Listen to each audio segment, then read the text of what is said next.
Hello everyone. Today we are going to talk about hierarchy of control. Hierarchy of control is a system generally used to manage and minimize workplace hazard. Hierarchy of control provides the most effective control of hazard at workplace. It helps provide the most reliable and effective control of hazard.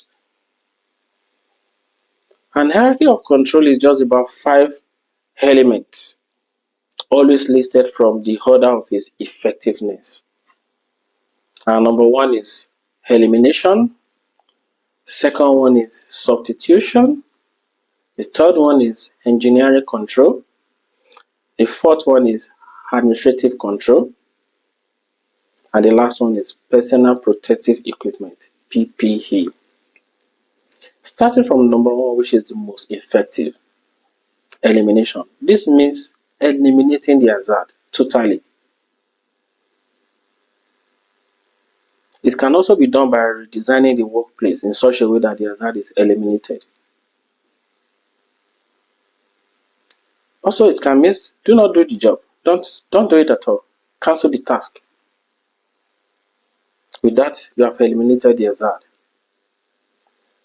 And where elimination is not practically possible, then we look at the next one, which is substitution. You can replace the hazardous equipment, the hazardous tools, the hazardous situation with one that is less hazardous.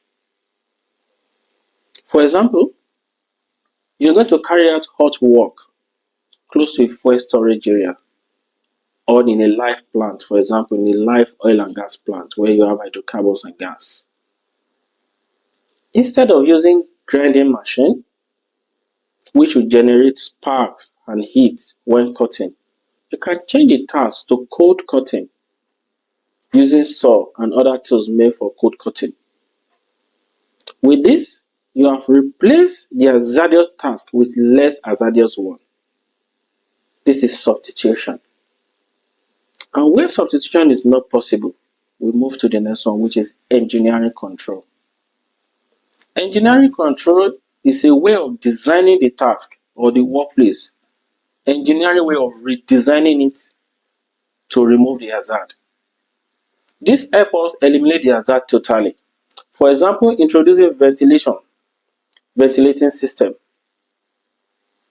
providing guard to the rotating equipment. When you have a fan that is rotating, if any personnel come close to it, it might be very, very dangerous because it can attract. So with this, you provide a guard. These are engineering control.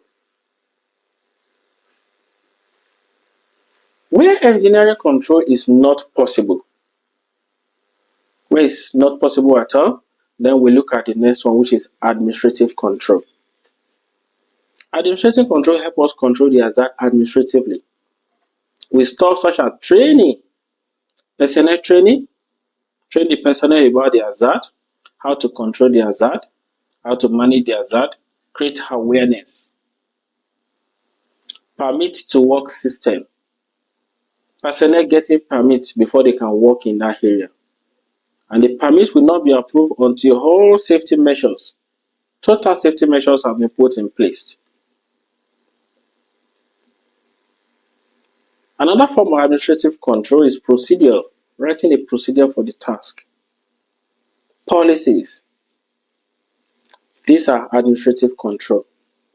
And where administrative control cannot totally eliminate the hazard, or where it's not possible, we move to the last one, which is personal protective equipment, PPE. So that means personnel will have to wear the PPE, which is provided for them. And this is the last line of defense for any personnel. Personal protective equipment is the last line of defense. PPE such as coverall, I'm wearing one. Safety glasses, something like this. Hard hat, something like this. And many more personal protective equipment like chemical suit, face shield, a lot depending on the task, depending on the nature of the hazard. Personal protective equipment are designed according to the hazard you are going to be exposed to. So this is another way of effectively managing hazard. And with these five elements, you'll be able to manage your hazard effectively and provide effective control to every hazard.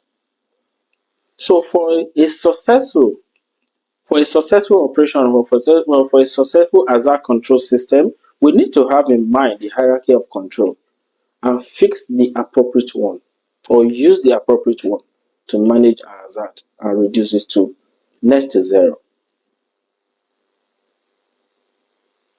In every task, there is always hazardous situation. Yeah, there will be hazard one way or the other. But we need to be able to identify and to put effective control in place. Putting control in place is not enough, but you have to put effective control in place. And this is where hierarchy of control comes to place. So you have to look at hierarchy of control and look at what is the most effective control for me to put in place in this kind of situation. Is it elimination? Is it substitution? Is it engineering control? Is it administrative control? Is it personal protective equipment? For example, we want to build a platform in offshore. Offshore is hazardous, but we have to work. We have to do it. Then we have to look at our drawing table and look at hierarchy of control. How do we do it? What control are we going to be putting in place at every stage in such a way that personnel will not get injured and there won't be fatality? This is going to be all today. If you have any question, just drop a comment. Do not forget to like, share, and subscribe to our channel. Thank you. See you next time.